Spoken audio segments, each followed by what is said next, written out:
Nah, Japesda itu sebenarnya adalah organisasi masyarakat sipil atau LSM, lembaga swadaya masyarakat yang fokusnya pada isu-isu lingkungan dan advokasi lingkungan sama pemberdayaan masyarakat yang ada di desa-desa. Bentuknya kayak ini, kayak pakan ikan. Pakan ikannya ya, Nah, kayak bentuk pelet. tetapi itu diproduksi sedemikian rupa dengan menggunakan kayu Hmm. atau sampah dari kayu, terus digiling dan dijadikan itu bentuknya bentuk akhirnya menjadi wood pellet. Berapa persen, berapa banyak food pellet yang diekspor di luar Gorontalo? Jadi ini salah satu hal yang cepat mempengaruhi kenapa di Pohuat itu banjirnya bandang. Sebenarnya mau bagaimanapun buat bentuk tambangnya, Japesda menolak pertambangan.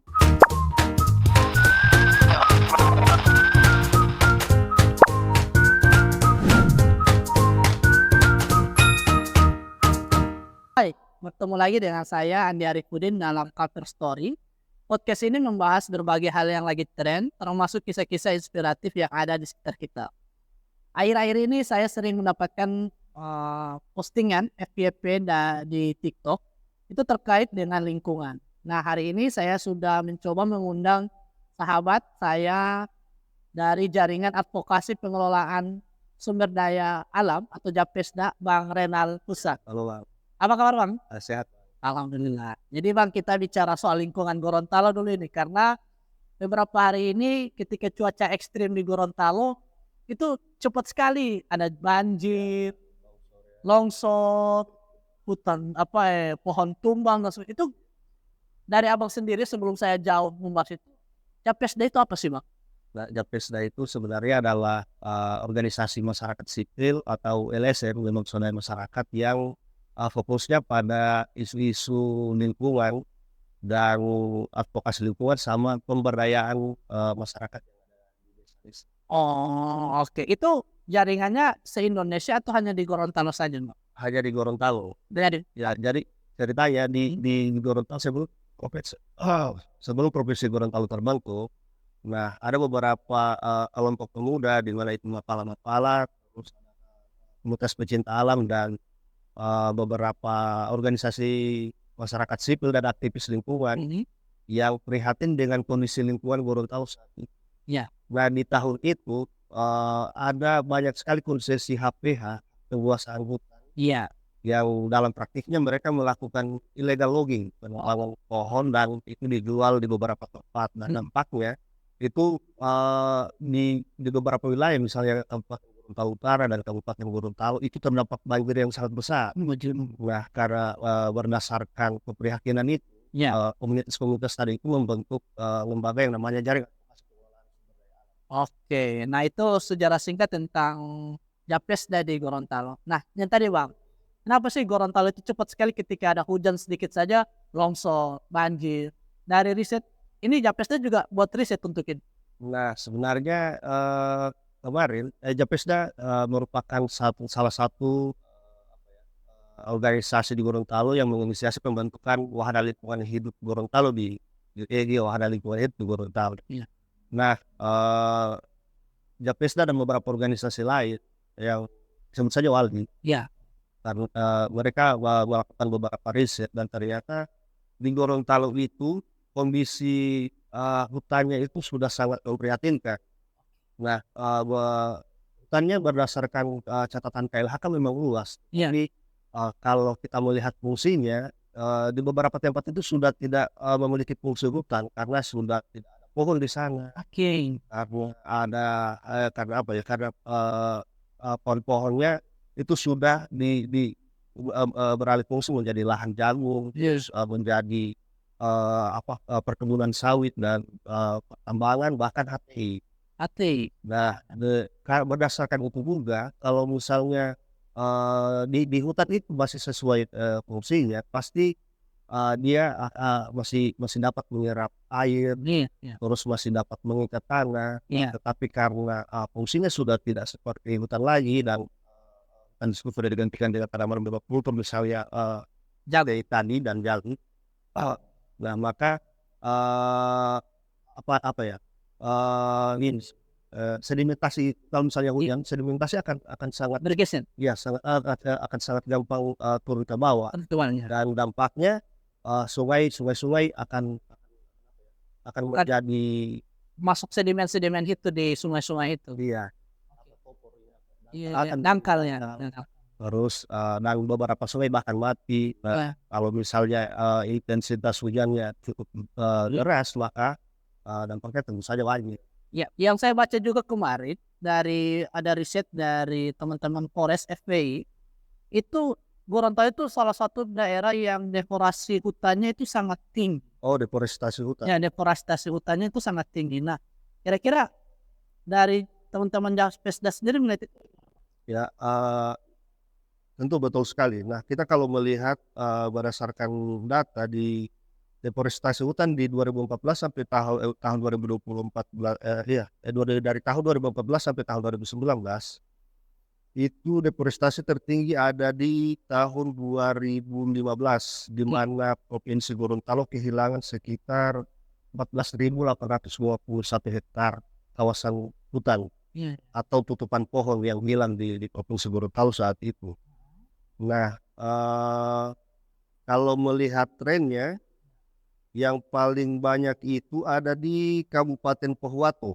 Oke, Pohuwato. Ya, nah di Kabupaten Pohuwato di tahun itu menyumbang sekitar 51% deforestasi di periode waktu tersebut. Oke. Nah, sampai sekarang itu masih terus berlanjut. Nah, kalau sekarang ya tentu saja masih terus berlanjut. Itu lebih besar lagi atau persentase lebih kecil karena mungkin sudah ada tanaman-tanaman yang Bisa jadi lebih besar. besar. Karena sekarang di sana kan sementara ada izin konsesi baru ya, dan mereka sedang melakukan kririk. Iya, Misalnya di Kecamatan Hopayato dan di Kecamatan Beitulia, karena di situ ada konsesi tambang dan konsesi hutan tanaman industri dengan skema hutan tanaman ini. oke. Itu yang ramai kemarin yang tentang wood pellet itu, Bang. Ya. Di Pohuwato itu. Di kabupaten. Oke. Nah, ini juga yang menjadi fokus kita. Wood pellet itu apa sih, Bang?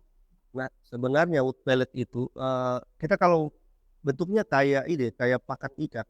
Pakan ikannya ya, kayak bentuk pellet. Tetapi itu diproduksi sedemikian rupa dengan menggunakan kayu atau sampah dari kayu, terus digiling dan dijadikan itu bentuk akhirnya menjadi wood pellet.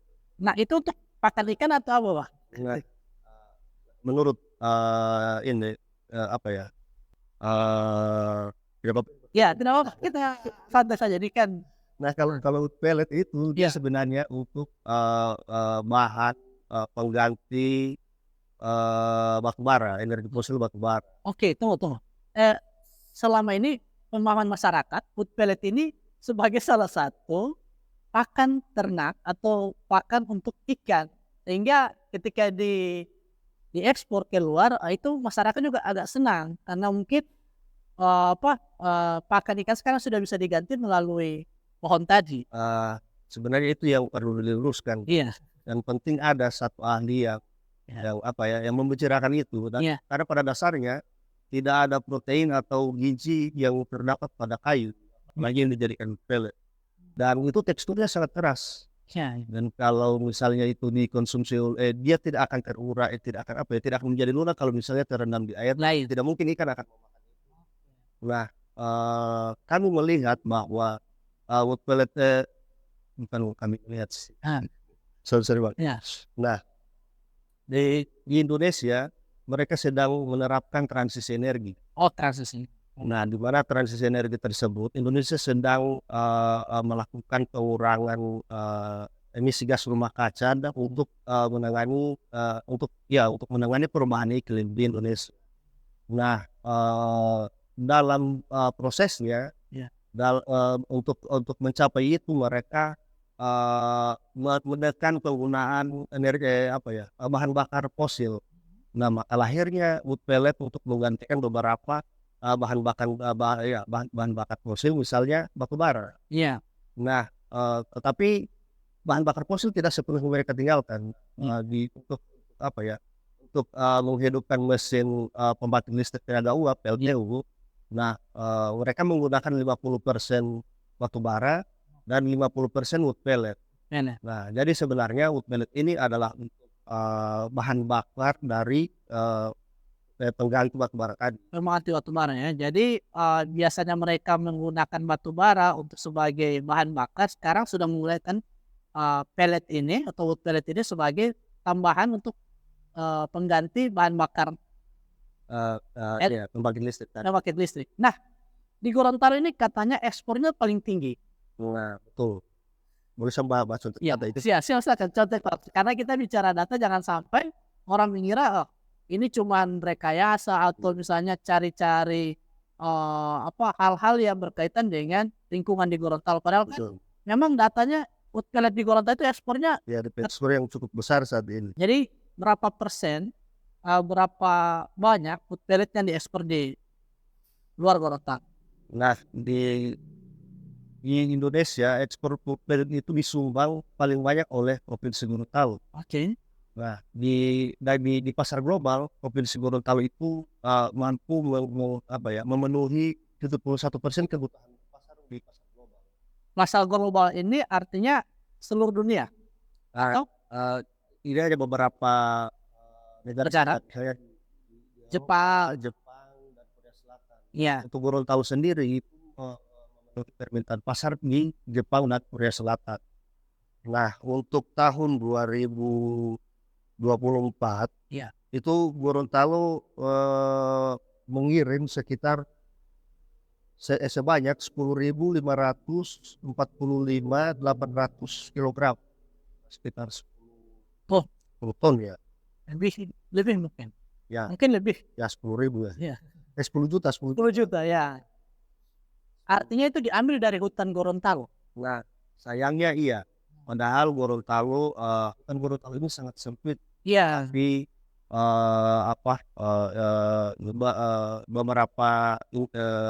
beberapa investasi masuk dan justru semakin mempersempit ruang-ruang hutan tadi. Iya. Nah, hutan-hutan tadi ditebang, kemudian diekspor ke negara lain dan negara tersebut mengaku diri menggunakan energi baru terbarukan, tetapi justru malah merusak hutan-hutan yang ada di Gorontalo. Jadi ini salah satu hal yang cepat mempengaruhi kenapa di Pohuat itu banjirnya bandang. Nah, kalau di Pohuat, sebenarnya kalau di pegunungan Gorontalo berdasarkan RT/RW Provinsi Gorontalo. Iya. Nah, struktur tanahnya itu mudah terbawa erosi. Iya. Dan tidak cocok ditanami dengan tanaman monokultur.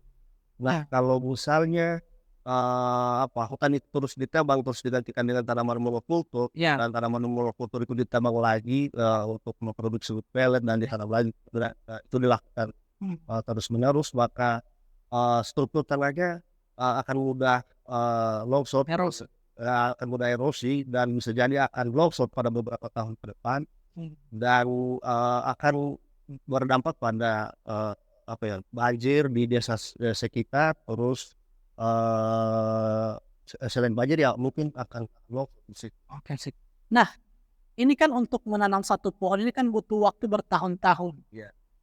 Sementara tadi dari riset ataupun dari jumlah ekspor itu sudah jutaan ton sudah jutaan kilogram yang diekspor di luar. Artinya kan sebagian besar hutan yang ada di Pohuat itu gundul. Nah, apa kira-kira respon dari teman-teman Japesda melihat kondisi itu? Nah, sebenarnya tidak hanya Japesda Ya. masyarakat, organisasi masyarakat sipil yang ada di Gorontalo tentu saja geram dengan hal ini. Ya. Karena yang sedang dilakukan land clearing atau pembersihan lahan di sana itu adalah hutan alam yang fungsinya sangat kaya akan keanekaragaman hayati, tinggi akan biodiversitas di sana. Ya. Nah, maka di sana masih dapat ditemukan beberapa hewan endemik, misalnya julang Sulawesi yang menjadi logo pariwisata Provinsi Gorontalo, itu masih ada ditemukan di sana. Nah, kemarin beberapa kawan yang melihat, yang datang ke konsesi yang ada di dekat wilayah konsesi milik IGL dan BT. Nah, kami masih menemukan itu, dan tentu saja masih kerapatan hutannya masih sangat bagus, dan pohon-pohonnya masih sangat besar, masih geometrinya masih sangat besar. Ya, masih besar. Nah, dengan itu kami menyimpulkan bahwa itu hutan alam, apalagi, di dekat situ ada, terdapat, cagar alam Panua. Iya, Panua, betul. Nah, kalau misalnya, hutan alam itu dirusak, Iya, nah bisa saja akan, berdampak pada ekosistem yang ada di cagar alam Panua. Dan apalagi, apa ya, dari Popayato sampai di Paguat itu, eee dia kayak akan biodiversitasnya sangat tinggi. iya, Nah, kalau pernah mendengar istilah tentang walasia, iya, nah di Gorontalo memiliki beberapa, apa ya, penggalan dari walasia tersebut. Di hutan Gorontalo misalnya kita masih dapat melihat, eee apa ya, hewan endemik tarsius, iya, Tarsius, anoa, Anmola, berusa, Derusa, itu hanya dapat ditemukan di Sulawesi. iya, Dan kalau misalnya hutan alam tadi dirusak, bisa jadi akan, apa ya, merubah, ekosistem tersebut dan dampak terburuknya ke depan anak cucu kita tidak akan, eee eee, tidak akan apa ya, tidak akan melihat mengetahui, melihat, hewan-hewan endemik tadi. yang ada di sana. Iya. Apalagi dengan kondisi yang Abang sampaikan tadi, bisa saja rumah-rumah warga atau perkampungan di kawasan itu setiap kali hujan seperti ini pasti banjir. Eee, Kemarin kami, Ya, apa ya, mendatangi beberapa warga di sana.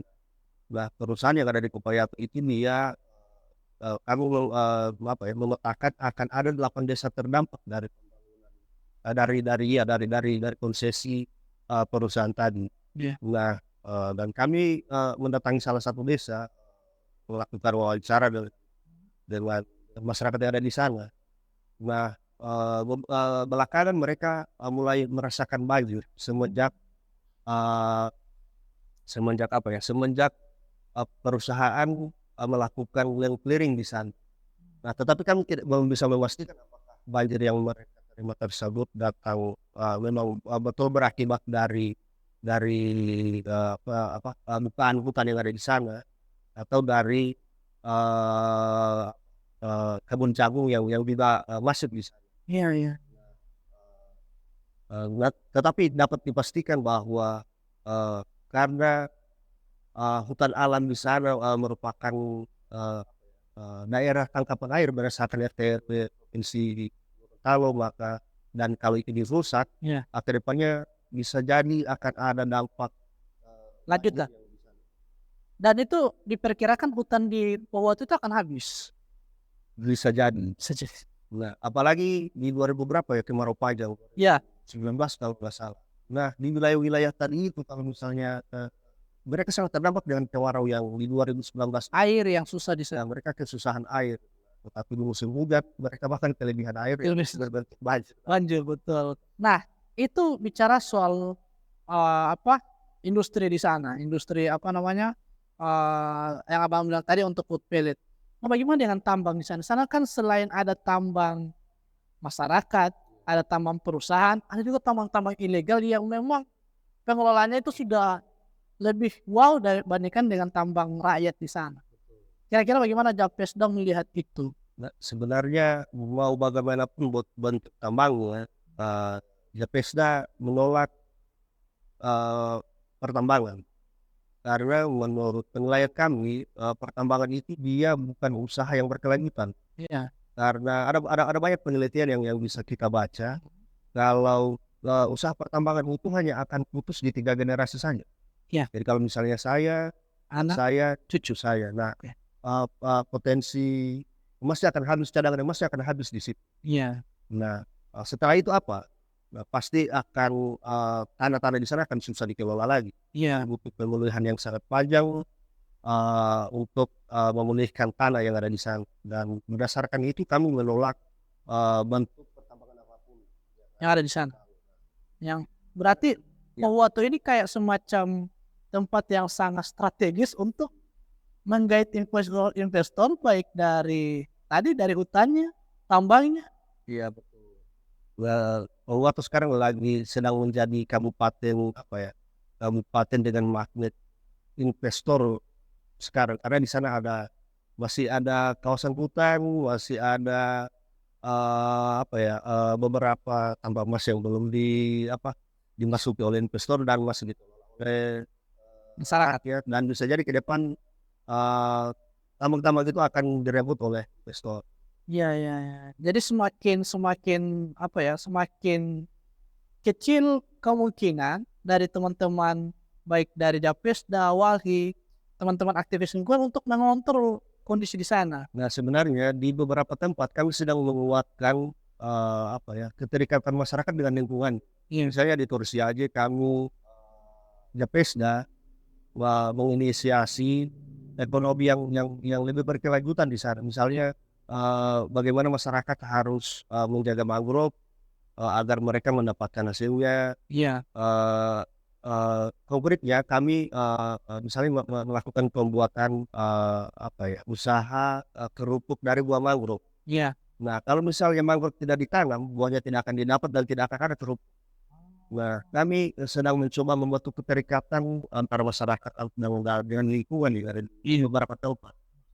Nah, harapannya mereka akan membantu suatu sistem ekonomi yang berkaitan dengan lingkungan dan tidak tidak bisa dan tidak memikirkan dan tidak melirik usaha yang tidak berkelanjutan, misalnya ya, usaha yang tidak berkelanjutan misalnya Iya.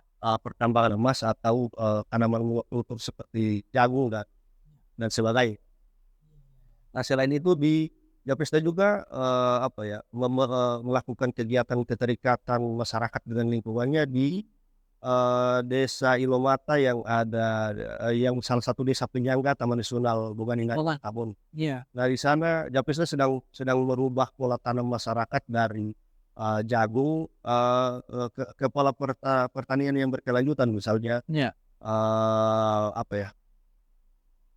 apa dulu gitu nama yang tidak cuma satu tanaman di situ. Oh, multikultur di situ. Iya, Multi tanaman yang bisa ditanami oleh beberapa tanaman. iya, campur sari gitu Campur lah. sari ya. Nah, terus Japesta juga sedang menghidupkan pola eee, tanaman lokal yang sudah mulai hilang di sana. Yang Misalnya padi tuhelo. audit ya. Nah, Japesta sedang berupaya Kembali untuk padi. Nah, agar kami juga sering kali setiap musim ya, apalagi ini musim penghujan, ya, ini BMKG sudah merilis bahwa di akhir tahun ini akan curah hujan akan lebih tinggi dan itu kemungkinan itu bisa berakibat pada banjir dan cuaca ekstrim yang ada di Gorontalo. Nah, Pohuwatu ini menjadi salah satu tempat yang tiap kali hujan pasti banjir. ya. Bahkan kemarin tim saya di Pohuwatu itu menyampaikan, Kak, wood pellet maupun pertambangan kalau tidak dikontrol dengan bagus, Pulau Lape itu bisa Iya, hilang di sana. Pulau Lape. Kemudian gunung-gunung juga bisa lebih gundul lagi kalau misalnya hal ini tidak dikontrol dengan baik. Sementara yang kami baca juga dari rilis yang disampaikan oleh PT Biomasa yang mengelola wood pellet di sana, iya. katanya ini bisa berkelanjutan, bisa menampung jumlah pekerja yang banyak dan sebagainya. Kira-kira bagaimana? Apakah ini berbanding lurus yang kondisi masyarakat, kondisi lingkungan? Bagaimana ya? Sebenarnya kalau kita melihat investasi Gorontalo sangat banyak. Iya. Nah, tetapi saat ini Provinsi Gorontalo masih saja berada pada 10 peringkat dengan provinsi Termiskin. Oh, Nah, apakah investasi yang masuk di Gorontalo bisa merubah itu?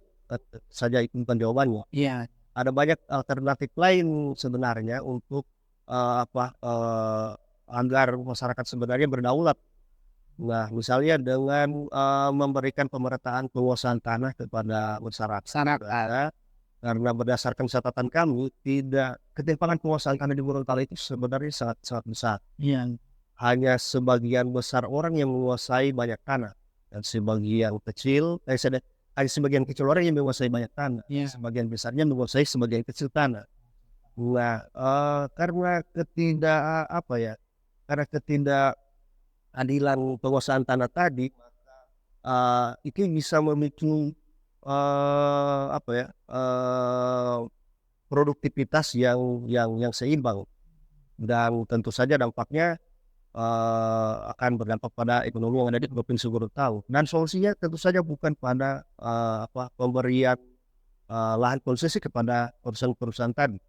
Nah, kita bisa melihat di Kabupaten Popayat, di Kabupaten Walewon. Iya, Nah, kebanyakan desa-desa yang berada di dekat dengan kawasan konsesi, iya, mereka lah yang paling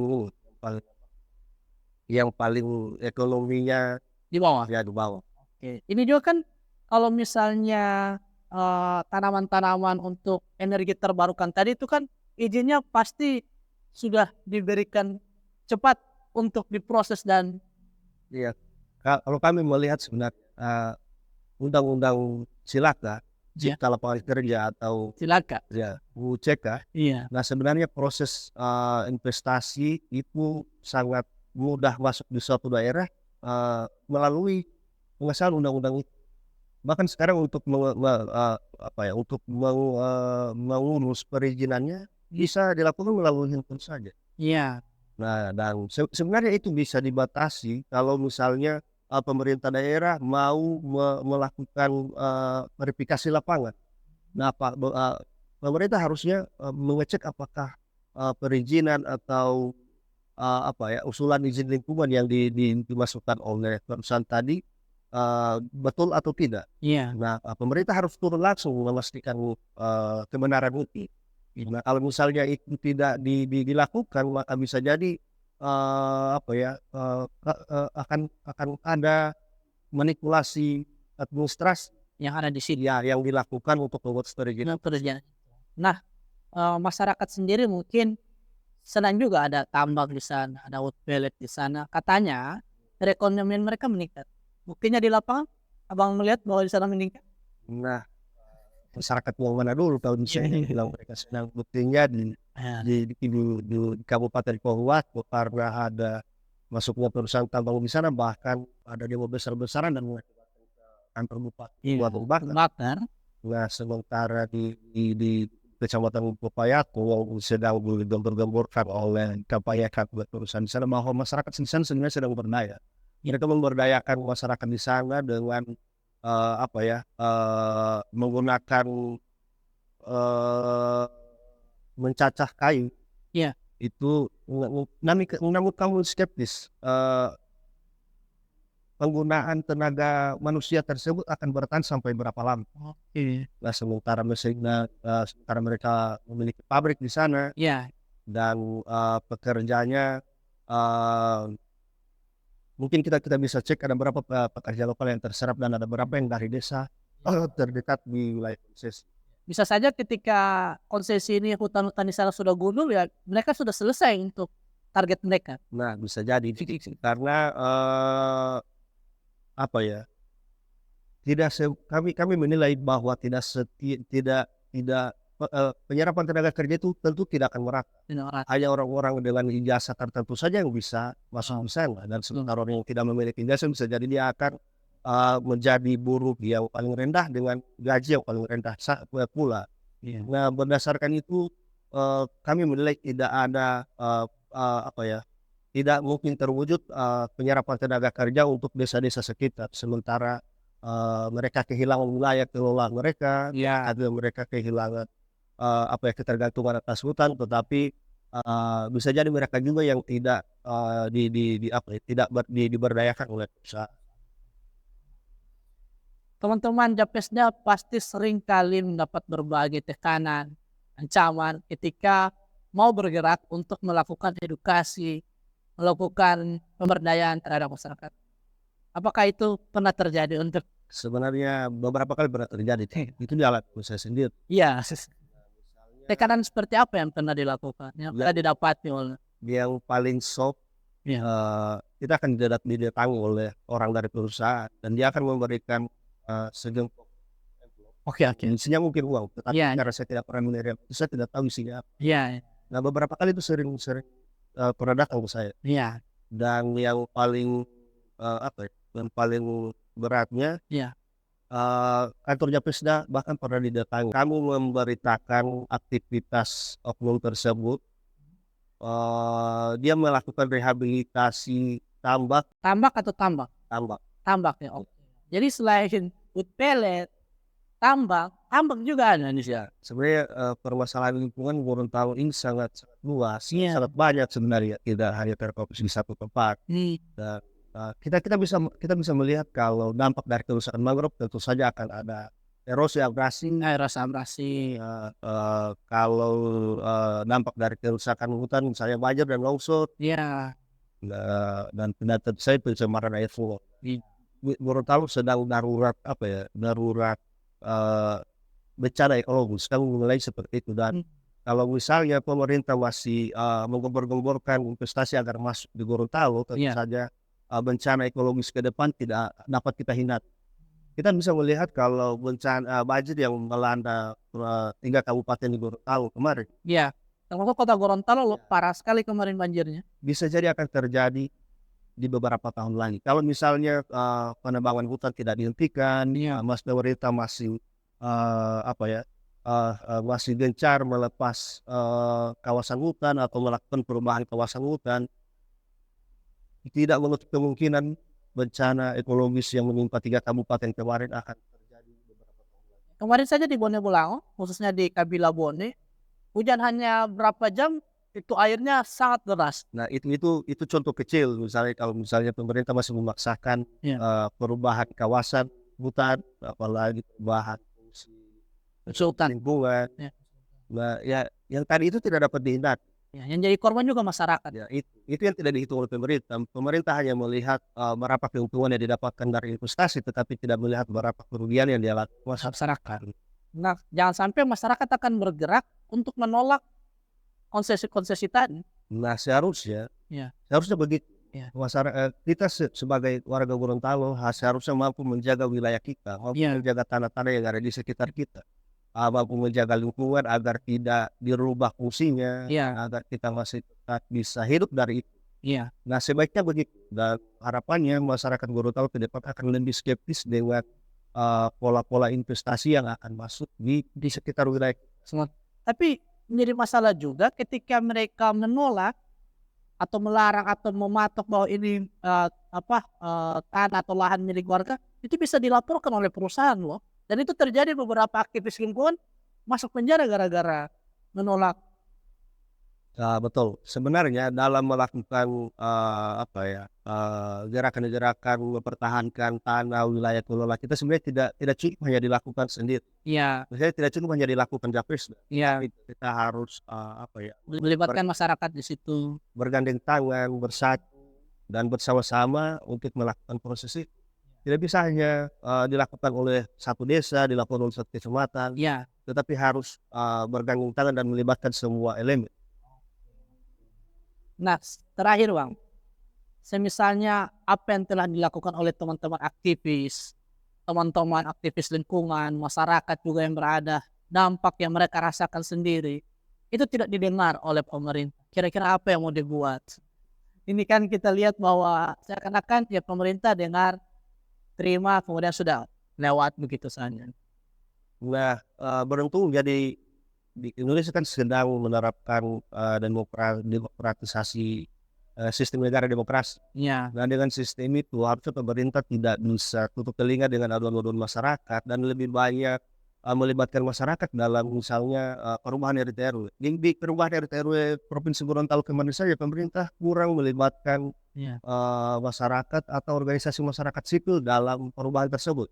Dan seharusnya pelibatan itu dilakukan oleh pemerintah. Misalnya pemerintah mendatangi satu desa dan menanyakan apa kebutuhan masyarakat yang ada di sana. Dan bisa jadi jawaban masyarakat yang di sana mereka tidak membutuhkan investasi, tetapi mereka membutuhkan bibit pala, bibit kemiri atau apa.